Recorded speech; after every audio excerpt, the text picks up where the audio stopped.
दुश्मन को मारो कम, तड़पाओ ज्यादा। ये देश रहना चाहिए गैर बराबरी के खिलाफ इस लड़ाई में। नमस्कार, मैं हूं चित्रा त्रिपाठी और अब वक्त हो चला है जनहित का।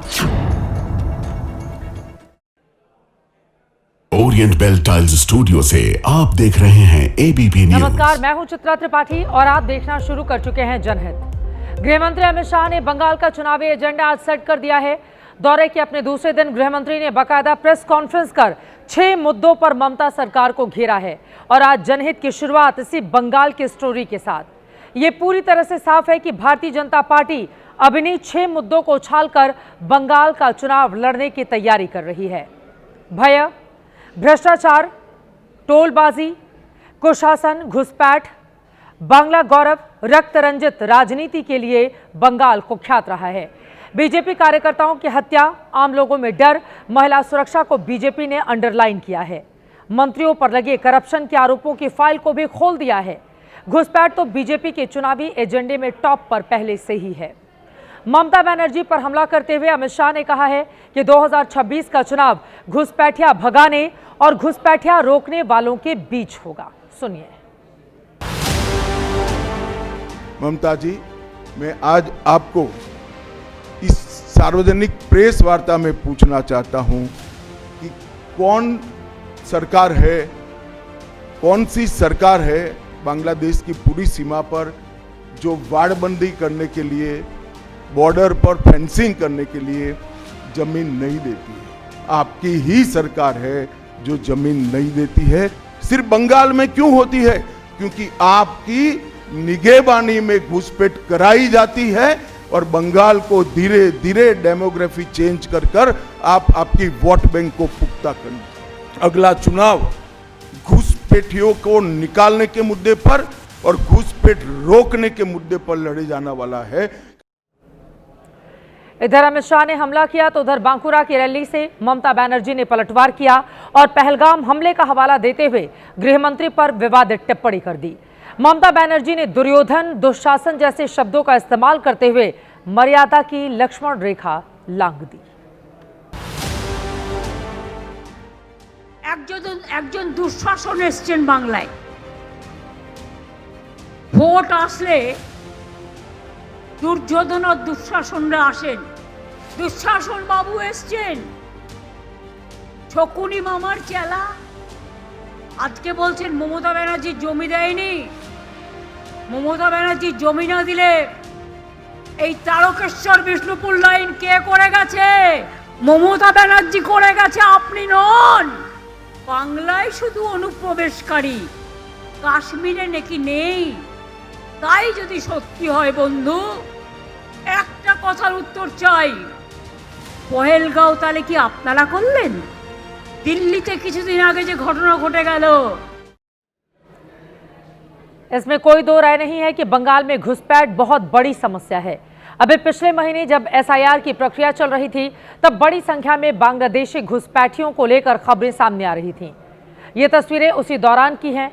पश्चिम बंगाल में उत्तर 24 परगना, दक्षिण 24 परगना, मुर्शिदाबाद, मालदा, नादिया, ये तमाम वो इलाके हम आपको दिखा रहे हैं जहां पर सरकारी रिपोर्ट के मुताबिक इन जिलों के रास्ते बांग्लादेशी घुसपैठ की घटनाएं होती हैं। इसी साल केंद्र सरकार ने जो जानकारी संसद में दी थी उसके मुताबिक बांग्लादेश से सटी हमारी सीमा 2216 किलोमीटर लंबी है, जिसमें 1653 किलोमीटर पर बाड़ बनाया जा चुका है। 112 किलोमीटर जमीन ऐसी है जहां बहुत जगहों पर नाले, नदियां और ऊंची नीची पहाड़ियों की वजह से फेंसिंग में दिक्कत आती है। शेष जो 450 किलोमीटर की सीमा सटती है वहां फेंसिंग के लिए केंद्र को जमीन चाहिए।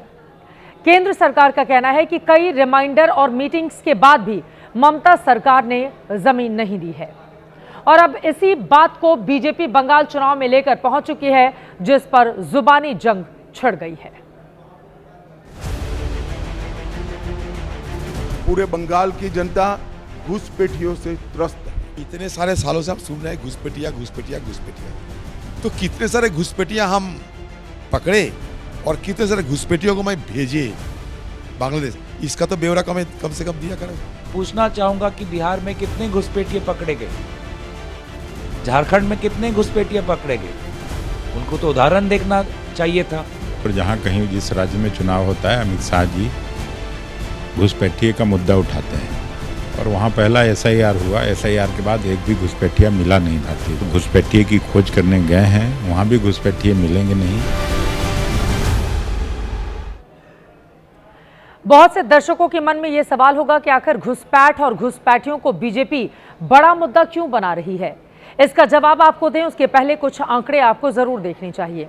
भारत बांग्लादेश सीमा पर साल 2023 में घुसपैठ की कोशिश की गई 746, जबकि गिरफ्तारी हुई है 2617। 2024 का आंकड़ा 977 घुसपैठ की कोशिश की गई, 2525 गिरफ्तारी की गई। 2025 नवंबर तक का आंकड़ा आपके सामने है, जो काफी ज्यादा बढ़ चुका है। 23 और 24 के मुकाबले घुसपैठ की 1100 से ज्यादा कोशिशें की गई हैं, जिनमें तकरीबन 2500 लोगों की गिरफ्तारी हुई है। इसके जरिए आप समझ सकते हैं कि हालात वहां पर कैसे बने हुए हैं।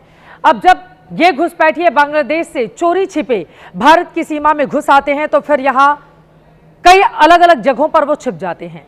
मुस्लिम बस्तियों में जाकर रहने लगते हैं। बहुत से घुसपैठिए गलत तरीके से देश का पहचान पत्र बनवा लेते हैं। इन घुसपैठियों की वजह से जो आम हिंदुस्तानी है उसको कई तरह की दिक्कतों का, परेशानियों का सामना करना पड़ता है। जैसे इनकी वजह से संसाधनों पर दबाव बढ़ता है। जिन चीजों के हकदार एक आम भारतीय हैं उस पर यह भी दावा करने लगते हैं। डेमोग्राफी में बदलाव इनकी वजह से होता है, क्योंकि वोट बैंक की राजनीति के लिए इनके हमदर्द इन्हें बसने का मौका देते हैं, बदले में वोट लेते हैं। इनकी आबादी बढ़ने से जनसंख्या संरचना में बदलाव आता है। सुरक्षा जोखिम सबसे बड़ी समस्या है, क्योंकि घुसपैठियों की आड़ में आतंकवादी, देश विरोधी ताकतें सिर उठाती हैं, आम हिंदुस्तानियों को संकट में डालती हैं। अभी जिन राज्यों में बीजेपी की सरकारें हैं वहां घुसपैठियों के खिलाफ अभियान चल रहा है। यूपी, उत्तराखंड, असम की सरकारें बांग्लादेशी और रोहिंग्याओं को लेकर सख्त कार्रवाई कर रही हैं। गृह मंत्री अमित शाह ने अपने बंगाल दौरे के दौरान चुनावी एजेंडा तो सेट किया ही, ममता बनर्जी की सरकार के खिलाफ जो 4 बड़ी बातें कही हैं, अब उसके बारे में भी देते हैं जानकारी। उन्होंने कहा कि बंगाल में सिंडिकेट राज चल रहा है, कमाई में हिस्सेदारी देनी होती है। ममता बनर्जी ने भ्रष्टाचार पर आंखें बंद कर ली हैं। तीसरी बड़ी बात सुरक्षा को लेकर कही, आरोप लगाया कि महिला सुरक्षा में ममता सरकार नाकाम है। अमित शाह ने यह भी कहा कि टीएमसी का शासन केंद्र विरोधी है, गरीबों की स्कीम लागू नहीं करती। इन्हीं मुद्दों पर ममता बनर्जी और टीएमसी की सरकार को घेरकर अमित शाह ने बीजेपी सरकार बनने की भविष्यवाणी की है। 15 अप्रैल 2026 के बाद जब भाजपा सरकार बनेगी, बंग गौरव, बंग संस्कृति, उसके पुनर्जागरण की हम फिर से शुरुआत करेंगे। और भारतीय जनता पार्टी के लिए ये बंग भूमि बहुत पवित्र और बहुत मायने रखने वाली है। 2026 में बंगाल में 2/3 बहुमत के साथ भारतीय जनता पार्टी की सरकार बनेगी। ये बंगाल की जनता तय कर बैठी है। गृह मंत्री ने पिछले कुछ चुनावों में भारतीय जनता पार्टी को मिले वोटों के आधार पर जीत का दावा किया है। हम आपको उन आंकड़ों का अंक गणित भी बता देते हैं। साल 2011 से शुरू करते हैं, जब देश में मोदी राज का आगाज नहीं हुआ था। बीजेपी को बंगाल में महज 4% ही वोट मिले थे। 2014 का चुनाव आया, बीजेपी के वोट में 4 गुना का इजाफा हुआ, वोट मिला 16.84%। हालांकि 2016 के विधानसभा चुनाव में वोट घटकर 10.2% ही रह गया, लेकिन 2019 के चुनाव में फिर से 4 गुना की बढ़ोतरी हो गई और वोट जा पहुंचा 40.64%। 2021 के विधानसभा चुनाव में बीजेपी को 38.15% और अभी पिछले साल 2024 के चुनाव में 39.08% वोट मिले हैं। यानी बीजेपी का बेस वोट बीते 3 चुनावों में 40% के पास पहुंच चुका है। बीजेपी का मुख्य फोकस अब इस आधार को विस्तार देना है। इसके लिए पार्टी कोलकाता और आसपास के ब्राह्मण और कायस्थ वोटरों को अपने पाले में करने की कोशिश कर रही है। कायस्थ जाति के नितिन नबीन को कार्यकारी अध्यक्ष बनाना और लखनऊ में श्यामा प्रसाद मुखर्जी की आदमकद प्रतिमा लगवाना इसी रणनीति का हिस्सा माना जा रहा है।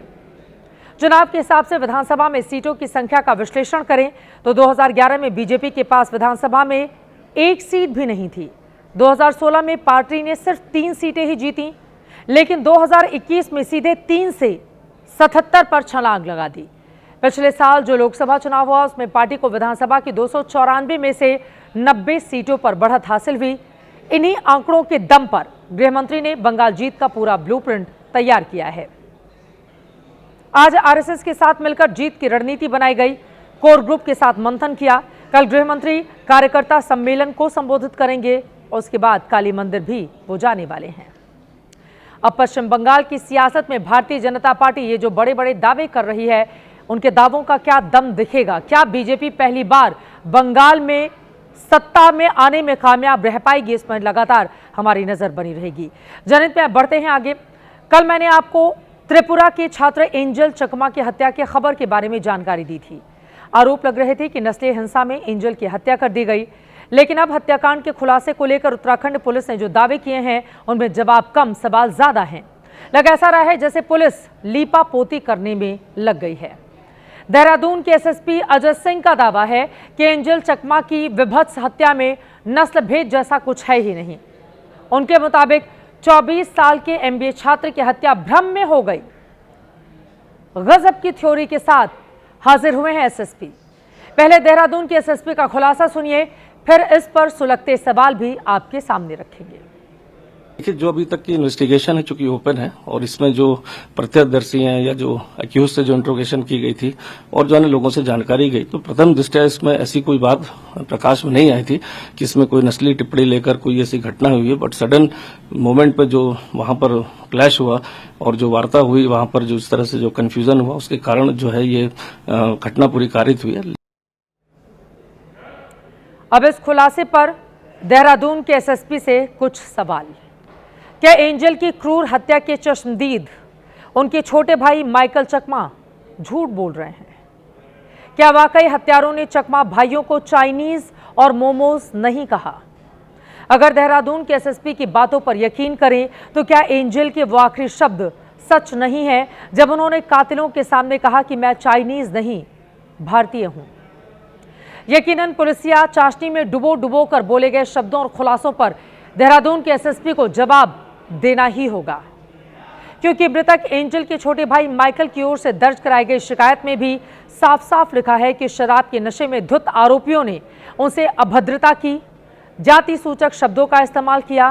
विरोध करने पर आरोपियों ने दोनों भाइयों पर चाकू से हमला कर दिया। लेकिन देहरादून के एसएसपी हैं कि अब तक की जांच के आधार पर नस्लीय टिप्पणी से इनकार कर रहे हैं। एसएसपी की बातों को सुनकर यकीन मानिए, एंजल की आत्मा खुद को कोस रही होगी कि काश कोई टेक्नोलॉजी होती और वो एक पल के लिए जिंदा होकर उत्तराखंड की पुलिस और सरकार के सामने अपनी आप बीती सुना पाते, क्योंकि वारदात के वक्त घटनास्थल पर मौजूद एंजल के छोटे भाई और खुशकिस्मती से जिंदा बच के माइकल की गवाही पर शायद पुलिस वालों को भरोसा ही नहीं। अब जरा देहरादून के एसएसपी की वो बात भी सुनिए जिसमें उनके मुताबिक 9 नवंबर की घटना के वक्त आरोपी ही नहीं, पीड़ित यानी एंजल भी नशे में थे। किसने किसने वहाँ शराब कर दी, तो उसमें हमें भी पता चल गया था कि किसने वहाँ पर, चाहे वो अक्यूज पार्टी हो चाहे विक्टिम पार्टी हो, किसने कितना लिया था। वो सारी इन्वेस्टिगेशन हमने ले लिया। रीज़न भी वहाँ पर कहीं ना कहीं जो है अनजाने में जो है हॉट टॉक्स में तब्दील हुआ और कहीं ना कहीं ये जो है इंसिडेंट हुआ। अब सच क्या है, ये सही मायने में दिवंगत एंजल चकमा की आत्मा और हत्याकांड के चश्मदीद उनके छोटे भाई माइकल चकमा का दिल जानता है। साथ ही वो लोग भी हकीकत से वाकिफ होंगे जो एंजल की बर्बर हत्या के आरोपी और गवाह हैं। लेकिन देहरादून के एसएसपी जो कह रहे हैं उसे पूर्वोत्तर से ही आने वाले कांग्रेस सांसद गौरव गोगोई सरासर झूठ बता रहे हैं।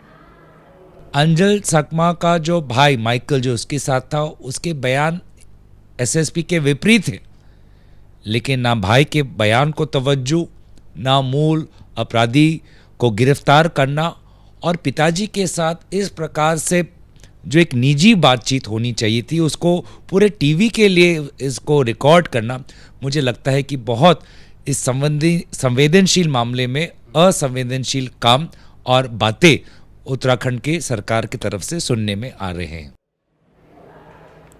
एंजल चकमा की हत्या से पूरा देश आक्रोशित है, कोई कैमरे पर माने या ना माने, लेकिन इससे कोई इनकार नहीं कर सकता कि इस देश में मुट्ठी भर ऐसे नफरती लोग मौजूद हैं जो पूर्वोत्तर के लोगों के चेहरों पर नस्ल भेदी कमेंट करते हैं, टिप्पणी करते हैं। ऐसे में एंजल की हत्या पर राष्ट्रीय मानवाधिकार आयोग ने भी देहरादून के डीएम, एसएसपी और उत्तराखंड के मुख्य सचिव को नोटिस जारी कर जवाब मांगा है। मामले की जांच निष्पक्ष हो, उस पर संज्ञान लिया है। डीएम और एसपी को नोटिस किया है। डीएम और एसपी को नोटिस करने के साथ साथ हमने डीजीपी और चीफ सेक्रेटरी को भी उत्तराखंड के नोटिस किया है कि देहरादून में जिस प्रकार एक त्रिपुरा के छात्र की हत्या हुई है उसकी एक फैक्चुअल रिपोर्ट हमको दें, किन परिस्थितियों में कैसे क्यों ये घटना हुई। साथ ही साथ हमने उनको ये निर्देशित भी किया है कि पूरे उत्तराखंड में पूर्वोत्तर के छात्रों की सेफ्टी और सिक्योरिटी को इंश्योर करने के लिए टॉप प्रायोरिटी पे जो भी एहतियातन कदम उठाने हैं वो उठाएं और हमको 7 दिन में एक रिपोर्ट दें। एंजल के पिता बीएसएफ में हेड कांस्टेबल हैं। अभी वो मणिपुर में ही पोस्टेड हैं। बताया जा रहा है एंजल को एक फ्रेंच एमएनसी में नौकरी भी मिल गई थी। 24 साल के इस नौजवान ने नौकरी के बाद की ढेर सारी योजनाएं तैयार कर रखी थीं। मीडिया रिपोर्ट्स के मुताबिक एंजल का मन था कि पिता वीआरएस लेकर सुकून से अपनी बाकी जिंदगी गुजारे। उसने छोटे भाई की आगे की पढ़ाई की जिम्मेदारी भी खुद उठाने का मन बनाया था। लेकिन देहरादून में 9 तारीख की शाम 6 दानवों ने मिलकर एंजल पर जानलेवा हमला कर उनके सारे सपनों को रौंद दिया। अब उनके गुनहगारों को किस रूप में सजा दी जाएगी, इस पर लगातार एबीपी न्यूज की नजर बनी रहेगी। खबरों में आगे बढ़ेंगे। उत्तर प्रदेश से आज 2 ऐसी खबरें सामने आई हैं जिसको लेकर सियासी विवाद शुरू हो गया है। गाजियाबाद में हिंदू रक्षा दल के कार्यकर्ताओं का घर घर जाकर तलवार बांटने वाला वीडियो वायरल हुआ, तो समाजवादी पार्टी ने इसको लेकर सरकार और प्रशासन पर निशाना साधा है। कुछ लोगों को गिरफ्तार कर लिया गया है। दूसरी कहानी गाजीपुर से आई है, जहां एक निजी स्कूल में बच्चों से कलमा और दुआ पढ़वाने का वीडियो सामने आया है। मामला प्रशासन तक पहुंचा, जिसके बाद जांच के आदेश दिए गए हैं। गाजीपुर के एमआरडी पब्लिक स्कूल का मामला है। पहचान छिपाने के लिए बच्चों के चेहरों को हमने ब्लर किया है। आरोप है कि प्रार्थना सभा के दौरान पिछले दिनों बच्चों से कलमा पढ़ने को कहा गया। इस दौरान बच्चे उर्दू के शब्दों का उच्चारण कर रहे हैं। दुआ मांगने वाली भूमिका में छात्रों के हाथ दिख रहे थे। गुनाहों की आदत छुड़ा मेरे मौला, मुझे नेक इंसान बना मेरे मौला, जो तुझको जो तेरे नबी को पसंद है, मुझे ऐसा बंदा बना मेरे मौला, मुझे नेक इंसान बना मेरे मौला, गुनाहों की आदत छुड़ा मेरे मौला। वीडियो वायरल होने के बाद हिंदू संगठन से जुड़े लोगों तक ये पहुंचा, जिसके बाद प्रशासन ने कमेटी बनाई।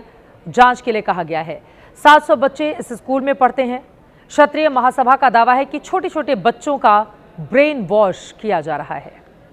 माइंड जो है वो वॉश किया जा रहा है इस्लाम के प्रति। इस्लाम का प्रचार प्रसार का माध्यम वो एक कॉलेज जो स्कूल जो है वो बना हुआ है, और उसमें जो है इसके माध्यम से उनको मुझे कहीं ना कहीं शंका होती है कि कहीं धर्म परिवर्तन का भी काम न कराया जा रहा हो। विद्यार्थियों द्वारा उर्दू में वंदना इत्यादि टाइप की कुछ चीजें का वीडियो संज्ञान में आया है। उसको जांच करने के लिए दिशा निर्देश दिए गए हैं, और जो भी जांच के उपरांत जो भी तथ्य सामने आएंगे उसके परिप्रेक्ष्य में आगे की कार्रवाई की जाएगी।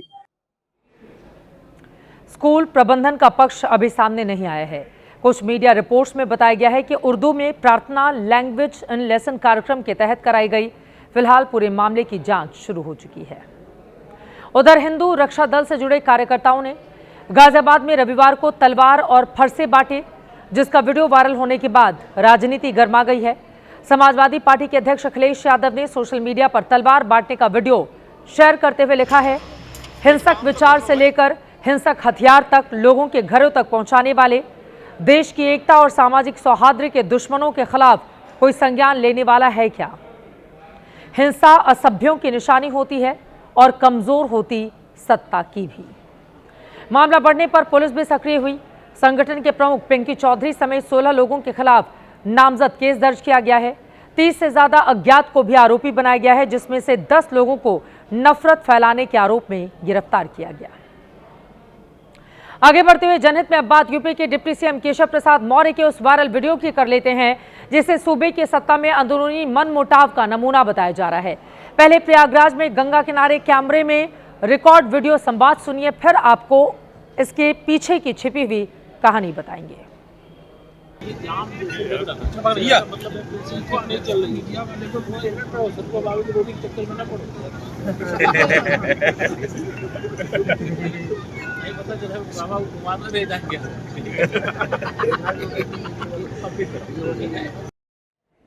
केशव प्रसाद मौर्य प्रयागराज में 3 जनवरी से शुरू होने जा रहे माघ मेले की तैयारियों का जायजा लेने पहुंचे थे।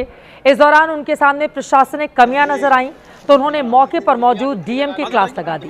दो टूक कहा कि व्यवस्था ठीक कीजिए, सतुआ बाबा के चक्कर में नहीं पड़िए। बाकी साधु संतों और तैयारियों पर भी ध्यान दीजिए, जिसे सुनकर डीएम भी सकपका गए। अब सवाल यह है कि डिप्टी सीएम मौर्य ने डीएम को सतुआ बाबा के चक्कर में नहीं पड़ने की नसीहत क्यों दी है? तो इसकी वजह है वायरल एक वीडियो जिसमें प्रयागराज के डीएम मनीष कुमार वर्मा सतुआ बाबा के शिविर में पहुंचे। इस दौरान डीएम साहब ने चूल्हे पर रोटी भी पकाई थी। सोशल मीडिया में वायरल ये वीडियो निश्चित रूप से डिप्टी सीएम मौर्य के मोबाइल फोन तक पहुंचा होगा, जिस पर उन्होंने प्रयागराज के डीएम की जबरदस्त चुटकी ले ली। अब सवाल यह है, सतुआ बाबा कौन है? तो उनके बारे में भी जानिए। संतोष दास उर्फ सतुआ बाबा को मुख्यमंत्री योगी आदित्यनाथ का करीबी माना जाता है। प्रयागराज महाकुंभ के दौरान सीएम योगी आदित्यनाथ और कई संतों की मौजूदगी में संतोष दास महाराज उर्फ सतुआ बाबा को जगत गुरु की उपाधि दी गई। जगत गुरु रामभद्राचार्य ने उनका अभिषेक किया, उसी दिन का ये वीडियो है। संतोष दास उर्फ सतुआ बाबा विष्णु स्वामी संप्रदाय की सतुआ बाबा पीठ के मुखिया हैं। सतुआ बाबा को काशी विश्वनाथ का प्रतिनिधि भी माना जाता है। अब फिर से प्रयागराज के डीएम को डिप्टी सीएम मौर्य की फटकार युक्त नसीहत वाले वीडियो पर लौट आते हैं, जिसमें उन्होंने डीएम मनीष वर्मा को सतुआ बाबा के चक्कर में नहीं पड़ने की नसीहत दी। अब रोटी वाले वीडियो को लेकर अखिलेश यादव ने भी तंज कसा है। उन्होंने सोशल मीडिया पर लिखा है कि स्थानीय माननीय को सलाह, रोटी तो जमीन पर बैठकर बना ली, लेकिन खिलाते समय आधी रोटी स्टूल पर बैठाकर खिलाइएगा। पद का इतना सम्मान तो होना ही चाहिए, भले और कोई करे या ना करे, आपका दायित्व तो बनता ही है। और हाँ, मक्खन लगाना ना भूलिएगा। वैसे वो भूलेंगे नहीं, क्योंकि कुछ काम में तो वो पारंगत हैं, अपना मूल काम भले ना आता हो। इस पोस्ट में अखिलेश ने डीएम के लिए स्थानीय और डिप्टी सीएम मौर्य के लिए माननीय शब्द का प्रयोग करते हुए कटाक्ष किया है। जनहित में आगे बढ़ेंगे और अब बात गांधी परिवार से आ रही एक खुशखबरी गुड न्यूज की। देश की सबसे पुरानी पॉलिटिकल फैमिली यानी नेहरू गांधी परिवार में एक नए सदस्य की एंट्री होने वाली है। खबर यह है कि कांग्रेस सांसद राहुल गांधी के, आपको बता दें, नेफ्यू और प्रियंका गांधी के बेटे रेहान वाड्रा की सगाई हो गई है। रेहान वाड्रा ने अवीवा बेग नाम की अपनी दोस्त को जीवन साथी बनाने का फैसला किया है। सूत्रों के मुताबिक हाल ही में रेहान और अवीवा ने सगाई कर ली। बताया जा रहा है इस बेहद निजी कार्यक्रम में गांधी परिवार, वाड्रा फैमिली और अवीवा के परिवार के अलावा कुछ बेहद करीबी लोग ही शामिल हुए थे। हालांकि रेहान और अवीवा के परिवारों की ओर से अभी तक सगाई की खबरों की पुष्टि नहीं की गई है, लेकिन माना जा रहा है बहुत जल्द गांधी परिवार में शादी की शहनाई बज सकती है। रेहान वाड्रा और अवीवा बेग दोनों की उम्र 25 साल है और दोनों पिछले 7 साल से एक दूसरे को जानते हैं। रेहान वाड्रा ने लंदन की SOAS यूनिवर्सिटी से राजनीति शास्त्र की पढ़ाई की, वहीं अवीवा बेग हरियाणा की निजी यूनिवर्सिटी से पत्रकारिता कर चुकी हैं। इस बीच आज राहुल और प्रियंका गांधी राजस्थान के रणथंभौर टाइगर रिजर्व पहुंचे। चर्चा है कि गांधी परिवार के इस निजी दौरे में अवीवा बेग और उनका परिवार भी मौजूद है और दोनों परिवार एक साथ टाइगर रिजर्व में नए साल का जश्न मनाएंगे। अब आप ये भी जान लीजिए कि प्रियंका गांधी की बहू बनने जा रही अवीवा बेग कौन है। अवीवा के पिता इमरान बेग दिल्ली की नामी बिजनेसमैन, मां नंदिता बेग पेशे से इंटीरियर डिजाइनर हैं। नंदिता बेग और गांधी परिवार के बेहद करीबी संबंध हैं। बताया जाता है नंदिता ने कांग्रेस के नए दफ्तर इंदिरा भवन के डिजाइन पर काम किया था। अब दोनों परिवारों की ये दोस्ती रिश्तेदारी में बदलने जा रही है। लेकिन नेहरू गांधी परिवार की छठी पीढ़ी यानी रेहान वाड्रा की सगाई के चलते उनके मामा राहुल गांधी की शादी का मुद्दा भी चर्चा में आ गया है, क्योंकि 25 साल के रेहान वाड्रा जिंदगी की नई पारी शुरू करने जा रहे हैं, जबकि 55 साल पूरे कर चुके राहुल गांधी अब भी अविवाहित हैं, जिस पर आज राजस्थान सरकार के एक मंत्री ने राहुल को शादी करने की नसीहत देते हुए तंज कसा है। सगाई अच्छी बात है, शादी करें तो इसमें हम तो चाहे राहुल गांधी भी शादी करें, इसमें क्या बात है, उनकी भी सगाई हो, इसमें क्या कुछ सही चलेंगे, वो जो भी सही नहीं चल रहे शादी होगी तो ठीक चलेंगे। हालांकि सुमित गोदारा ने छीटाकशी करके शादी ब्याह जैसे बेहद निजी मामले को भी राजनीतिक रंग दे दिया। वैसे राहुल गांधी को पहले भी कई लोग जल्द से जल्द विवाह करने की सलाह देते रहे हैं, जिनमें लालू प्रसाद यादव भी शामिल रहे। आगे बढ़ते हुए अब वक्त है आज के जनत स्पेशल का। दिल्ली एनसीआर इस समय घने कोहरे की चादर में लिपटा हुआ है। 28 दिसंबर से दिल्ली में कोहरे की शुरुआत हुई और कल रात इतना जबरदस्त घना कोहरा रहा मानो दिल्ली पूरी तरह से अदृश्य हो गई हो। कई इलाकों में विजिबिलिटी जीरो हो गई, यानी आंखों के सामने की चीजें दिखना बंद हो गई थीं। प्रदूषण और कड़ाके की सर्दी के साथ अब कोहरे के अटैक से दिल्ली में कैसे अदृश्यम जैसे हालात बन गए, उसी पर देखिए जनहित स्पेशल।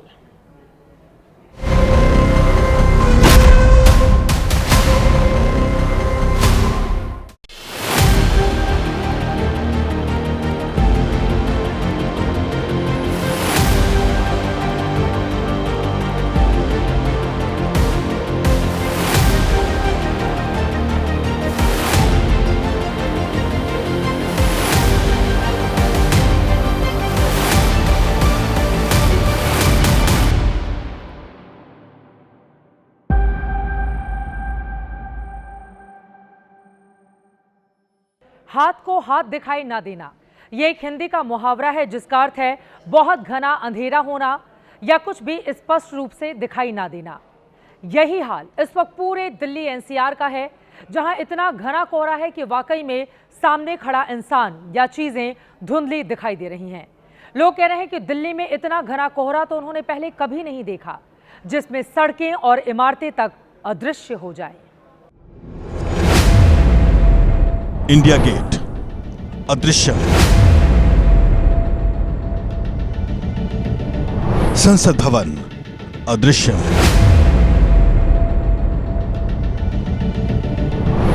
अक्षरधाम मंदिर अदृश्य,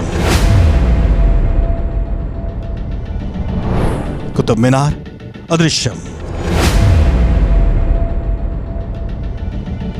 कनॉट प्लेस अदृश्यम, ITO अदृश्यम,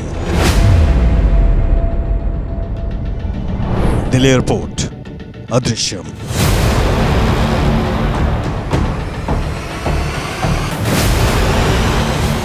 सूरज ढलते ही दिल्ली में कोहरे की ऐसी मोटी चादर छा रही है जिससे दिल्ली में अदृश्यम वाली फीलिंग आ रही है। ये तस्वीरें इस वक्त दिखानी बहुत जरूरी हो जाती हैं क्योंकि डेंस फॉग पूरी दिल्ली में दिखाई दे रहा है। इस वक्त मैं जो तस्वीर आपको दिखाने जा रही हूँ ये मंडी हाउस का सर्कल है जो दूर तक आपको नजर नहीं आएगा। कोहरे की गंभीरता इस वक्त आप देखिए। अब ये कोपर्निकस मार्ग की आप तस्वीरें देख रहे हैं। कोपर्निकस मार्ग पर भी दूर तक आपको जो विजिबिलिटी है वो नजर नहीं आएगी। कई जगह पर 50 तो कहीं पैचेस में 0 विजिबिलिटी बनी हुई है। IMD के अनुसार जो कोहरा है उसकी संभावना और आशंका और आने वाले दिनों में भी इसी तरह से बताई गई है। कोहरे ने मानो पूरी दिल्ली पर कब्जा कर लिया हो। सड़क पर कुछ दिखाई नहीं दे रहा। कई इलाकों में विजिबिलिटी 50 से 100 मीटर तक सिमट गई है। सड़क हो या पुल या एलिवेटेड रोड कुछ भी नहीं दिख रहा। कई जगहों पर तो विजिबिलिटी पूरी तरह 0 दर्ज की गई है। द्वारका एक्सप्रेस वे पर कोहरे की चादर इतनी घनी है कि साइन बोर्ड तक अदृश्य हो गए हैं। दिल्ली की रफ्तार पर कहर बनकर टूटे कोहरे ने ट्रेनों से लेकर हवाई जहाज तक सब पर ब्रेक लगा दिया है। आज सुबह कोहरे की वजह से दिल्ली के इंदिरा गांधी इंटरनेशनल एयरपोर्ट पर फ्लाइट ऑपरेशन में इतनी दिक्कतें आईं कि 118 फ्लाइटें कैंसिल करनी पड़ी। 130 से ज्यादा फ्लाइटें लेट हुई और 16 फ्लाइटों को डाइवर्ट करना पड़ा क्योंकि दिल्ली एयरपोर्ट पर आसमान छोड़िए रनवे देखना तक मुश्किल हो रहा था। नए साल के जश्न पर भी कोहरे का ये सितम कायम रहेगा क्योंकि मौसम विभाग की भविष्यवाणी है कि 31 दिसंबर को भी दिल्ली वालों को कोहरे की मार से छुट्टी नहीं मिलने वाली, जिसको देखते हुए मौसम विभाग ने दिल्ली में कोहरे का ऑरेंज अलर्ट जारी किया है, जो रेड अलर्ट के बाद कोहरे के खतरे का सबसे गंभीर अलर्ट है। मौसम विभाग की भविष्यवाणी है, इस पूरे हफ्ते दिल्ली का न्यूनतम तापमान 7 से 12 डिग्री सेल्सियस के बीच रहेगा। पूरे सप्ताह सुबह के समय कोहरे का असर बना रहेगा। अधिकतर दिनों में आसमान आंशिक रूप से बादल वाला रहेगा। हवा की रफ्तार लगभग 5 से 15 किलोमीटर प्रति घंटा रहने की आशंका है। हल्की हवा के कारण कोहरा देर तक बना रह सकता है।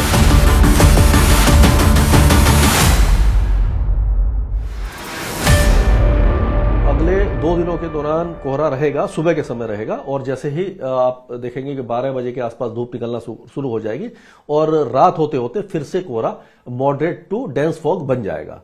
तो अगले 2-3 दिनों के दौरान थोड़ी सी इसकी इंटेंसिटी में ग्रेजुअल डिक्रीज होगा, यानी कि थोड़ा सा सुधार हो सकता है। लेकिन वेस्टर्न डिस्टर्बेंस है जो पहाड़ों पर आ रहा है, तो ऐसा लग रहा है कि 1 जनवरी से फिर से हवाएं थोड़ी सी कमजोर होंगी। तो नए साल में यानी 1 जनवरी को और 2 जनवरी को फिर से घना कोहरा छा सकता है।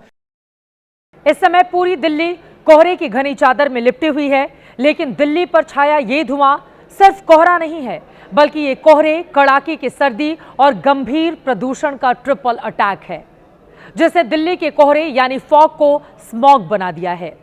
स्मॉग यानी स्मोक और फॉग से मिलकर बना अंग्रेजी शब्द, जो धुएं, धुंध, धूल और प्रदूषण कणों का जहरीला मिश्रण होता है, जो हवा में घना बादल बनाता है और प्राकृतिक कोहरे से अलग और बेहद खतरनाक होता है। और इस वक्त दिल्ली इसी स्मॉग के साए में लिपटी हुई है।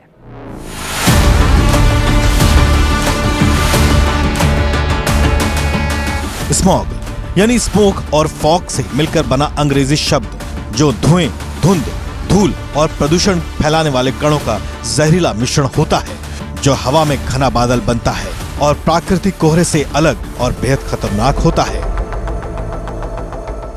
और इस वक्त दिल्ली इसी स्मॉग के साए में लिपटी हुई है।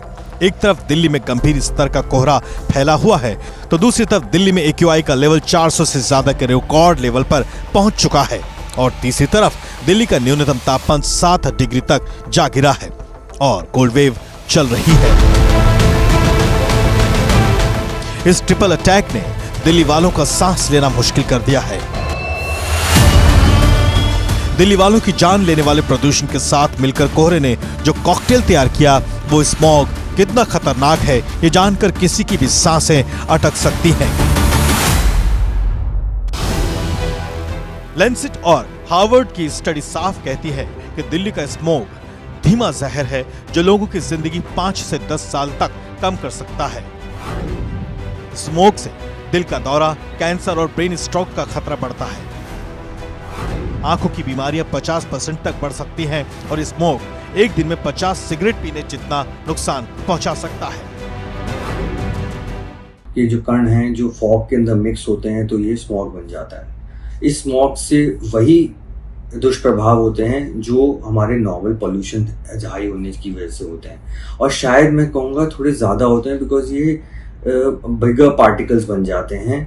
तो इस सिचुएशन के अंदर हमारे को उसी तरह की सावधानी बरतनी है जैसे हम पॉल्यूशन के अंदर बोलते आए हैं, पर सावधानी बरतने की ज़रूरत है। मास्क पहन के रहें, घर के अंदर अगर हम हैं तो एयर प्यूरीफायर लगाएं, पानी की मात्रा ज़्यादा लें जिससे हमारे रेस्पिरेटरी एयरवेज और गला वला सब साफ होता रहे टाइम के साथ।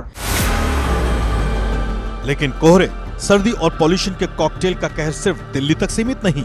आप ये तस्वीरें देखिए, कोहरे और पॉल्यूशन ने मिलकर कैसे आगरा में ताजमहल को अपने आगोश में ले लिया है।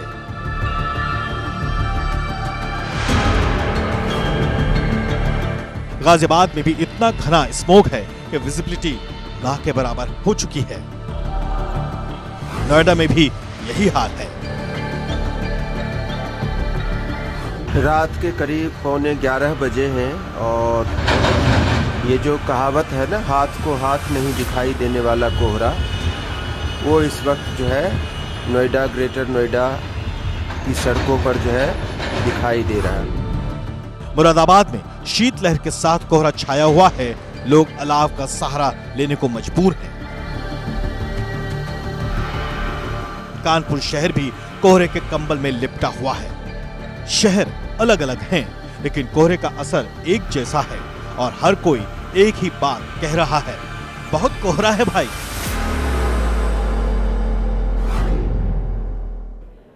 पूरे उत्तर भारत में कोहरे की वजह से अदृश्यम जैसी फीलिंग आ रही है, लेकिन ऐसी ही फीलिंग उन लोगों को भी आ रही है जो न्यू ईयर मनाने के लिए पहाड़ों पर पहुंच तो गए हैं, लेकिन पहाड़ों पर अभी तक बर्फ ही नहीं पड़ी है। न्यू ईयर पर बर्फबारी के दृश्य देखने के लिए बेचैन पर्यटकों के लिए हिल स्टेशन पर बर्फ ही अदृश्यम हो गई है। हिमाचल के मशहूर हिल स्टेशन शिमला में बर्फ अदृश्यम। हिमाचल के मंडी के पहाड़ों पर भी बर्फ अदृश्यम। उत्तराखंड के पहाड़ों से भी बर्फ अदृश्यम। हिमाचल प्रदेश और उत्तराखंड के जिन पहाड़ों पर दिसंबर की शुरुआत में ही बर्फबारी होना आम बात होती है, उन पहाड़ों पर इस बार अभी तक बर्फबारी का नामो निशान नहीं है। क्रिसमस आकर चला गया और अब नया साल आने वाला है, लेकिन बर्फबारी का इंतजार लंबा खिंचता जा रहा है। काफी देर से इंतजार कर रहे हैं हम लोग बारिश का, कि बारिश हो जाए, पहाड़ों में बर्फ खिले और हमें बर्फ देखने को मिले। इकोलॉजिकल बिगड़ रहे हैं। जो सर्दी कभी स्नोफॉल लोगों ने दिसंबर में देखे थे या नवंबर में शुरू हो जाते थे, अब पूरा दिसंबर खत्म होने को आ गया, बारिश बर्फ कुछ नहीं है अभी तक। काफी जो लोग हैं हिमाचल में घूमने के लिए आते हैं ताकि बर्फ हो, लेकिन इस बार जो है वेदर कुछ साथ नहीं दे रहा है। तो विंटर सीजन में बर्फ से ढके रहने वाले हिमाचल के पर्यटन स्थलों पर मौसम मानो रूठ सा गया हो। यहाँ तक कि शिमला के पहाड़ भी अभी तक सूखे पड़े हैं। कहाँ तो नवंबर में ही बर्फ पड़ जाया करती थी और इस बार नए साल पर भी बर्फ का दीदार नहीं हो रहा है।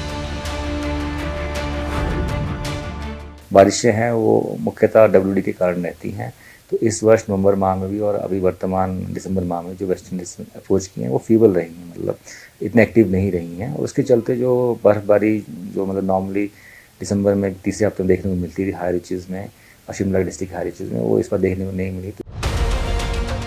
दिसंबर खत्म होने को है, नए साल के आगाज में सिर्फ एक दिन बाकी है, मगर उत्तराखंड में भी पहाड़ों पर बर्फ के अकाल पड़े हैं। अब तक केदारनाथ में बर्फ की मोटी चादर बिछ जाती थी। बाबा केदारनाथ का धाम 5 से 8 फीट तक बर्फ से ढक जाता था। आप केदारनाथ धाम की 2 तस्वीरें देख रहे हैं। एक 2 साल पहले नवंबर 2023 की है और दूसरी 29 दिसंबर 2025 की है। इस बार केदारनाथ धाम से बर्फ अदृश्य हो गई है। बाबा केदार के धाम में अभी तक सीजन की पहली भारी बर्फबारी का इंतजार हो रहा है। यह हाल सिर्फ केदारनाथ धाम का ही नहीं है, बल्कि गंगोत्री, यमुनोत्री और बद्रीनाथ धाम का भी है, जहां दिसंबर के महीने में बर्फ पड़ जाती थी, लेकिन इस बार दिसंबर खत्म होने को है, अभी तक पहाड़ बिना बर्फ के सूखे दिख रहे हैं। मौसम विशेषज्ञों के मुताबिक पहाड़ों पर बर्फबारी में हो रही देरी जलवायु परिवर्तन का नतीजा है, जिसके चलते सामान्य से काफी कम बर्फबारी हो रही है। जिस तरह से जो जलवायु परिवर्तन और ग्लोबल वार्मिंग जो है, इसके पीछे के जो है मुख्य कारण माने जा रहे हैं और जिसके लिए कई कारण रिस्पॉन्सिबल है। जिस तरह से जो एंथ्रोपोजेनेटिक मानव सृजित जो कारण है, या जिस तरह का हम विकास कर रहे हैं और जिस तरह का अर्बनाइजेशन हो रहा है और जिस तरह की हमारी जो यहाँ पे अंधाधुंध जिसको हम कह रहे हैं कि हम विकास की जो दिशा हम जिसको विकास का नाम दे रहे हैं, और उसके कारण कहीं ना कहीं जलवायु परिवर्तन और ग्लोबल वार्मिंग जो है इसके लिए मुख्यतः रिस्पॉन्सिबल है। अब नए साल पर उत्तराखंड और हिमाचल के पहाड़ों पर बर्फबारी की भविष्यवाणी की जा रही है।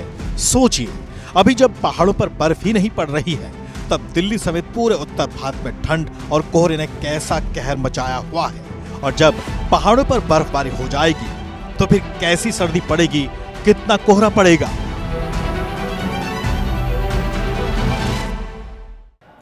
पूरे दिल्ली एनसीआर में इस वक्त सर्दी, कोहरे और पॉल्यूशन का जो ट्रिपल अटैक है वो अभी जारी रहने वाला है।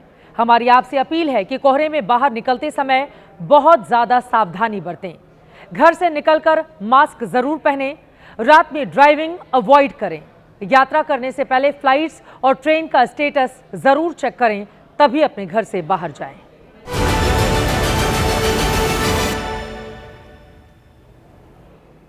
और अब आज का जनहित मंत्र। जिंदगी का रास्ता बना बनाया नहीं मिलता, इसे खुद बनाना पड़ता है। जो जैसा रास्ता चुनता है उसे वैसी ही मंजिल मिलती है। इसी के साथ जनहित में मेरे साथ अभी के लिए बस इतना ही।